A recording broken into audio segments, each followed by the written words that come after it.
दोस्तों पिछले 75 सालों से भारत की रक्षा जरूरतों को पूरा करने में रूस का एक काफी महत्वपूर्ण योगदान रहा, जिसे आज हर भारतीय जानता है। और हम सभी इस बात को भी अच्छे से समझते हैं कि चाहे पश्चिमी दुनिया कितनी ही कोशिश क्यों ना कर ले, लेकिन रूस और भारत का रक्षा संबंध कभी भी खत्म नहीं हो सकता, क्योंकि ये संबंध दशकों के विश्वास पर बनाए गए हैं। ऐसे में जब भी रूस भारत को कोई हथियार ऑफर करता है तो दुनिया भर की नजर भारत की तरफ होती है, जिसके तहत रूस ने अब भारत को अपने सबसे शक्तिशाली टैंक का ऑफर दिया है, जो पश्चिमी देशों के पास मौजूद किसी भी टैंक के मुकाबले कम से कम एक जनरेशन ज्यादा एडवांस होगा।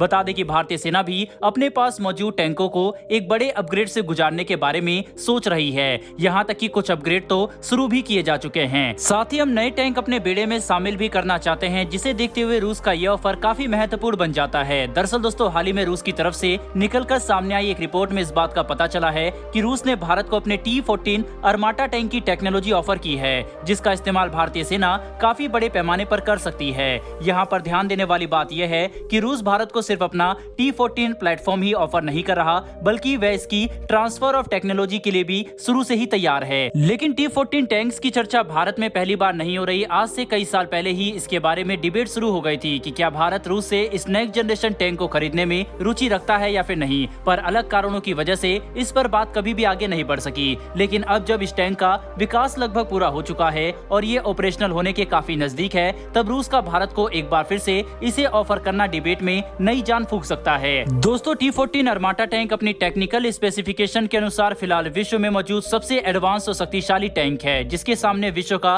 कोई भी टैंक नहीं टिक सकता, क्योंकि इसके अंदर जिस स्तर की टेक्नोलॉजी और सेंसर का इस्तेमाल किया गया है वैसे फिलहाल मौजूद दूसरे टैंक्स के मुकाबले काफी सुपीरियर बनाता है, जिसकी वजह से रूसी सेना खुद इस टैंक को जितनी जल्दी हो सके बड़ी संख्या में अपनी सेवा में शामिल करना चाहती है।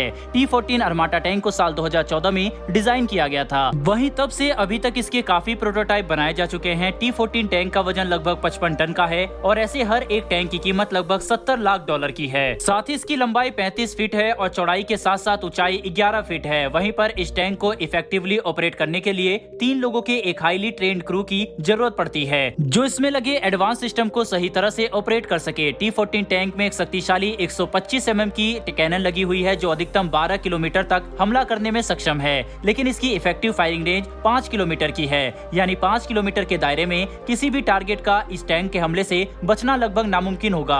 बता दें कि यह टैंक अपने साथ एक बार में लगभग 42 राउंड एमओ लेकर चलता है, जिसमें 32 राउंड आउटलोडर में होते हैं। इसके अलावा भविष्य में इसकी 125 mm कैनन को एक 152 mm कैनन से अपग्रेड भी किया जा सकता है। साथ ही सेकेंडरी आर्मामेंट के तौर पर इसमें 12.7 mm या फिर 7.62 mm मशीन गन का इस्तेमाल किया जा सकता है, जिसके 2000 राउंड हमेशा इस टैंक में मौजूद होते हैं। लेकिन हैरानी की बात तो यह है कि इतने हैवी पेलोड और एडवांस सेंसर होने के बावजूद ये टैंक लगभग 80 किलोमीटर प्रति घंटे की रफ्तार से दौड़ सकता है। साथ ही इस टैंक की रेंज लगभग 500 किलोमीटर की है, जो इसे युद्ध के मैदान में काफी शक्तिशाली बनाता है। और ये सब कुछ इसमें लगे 1500 हॉर्स पावर के शक्तिशाली इंजन की वजह से ही संभव हो सका। इसके अलावा रूसी सेना ने खुद ऐसे लगभग 2300 टैंक अपने बेड़े में शामिल करने की योजना बनाई थी, जिसमें कुछ टैंक की डिलीवरी पूरी की जा चुकी है। और क्योंकि इसकी टेक्नोलॉजी अब भारत को खुलेआम ऑफर की जा रही है, इसीलिए हम अंदाजा लगा सकते हैं कि इनका परफॉर्मेंस काफी अच्छा रहा होगा, क्योंकि तभी रूस भारत को इन्हें ऑफर कर रहा है।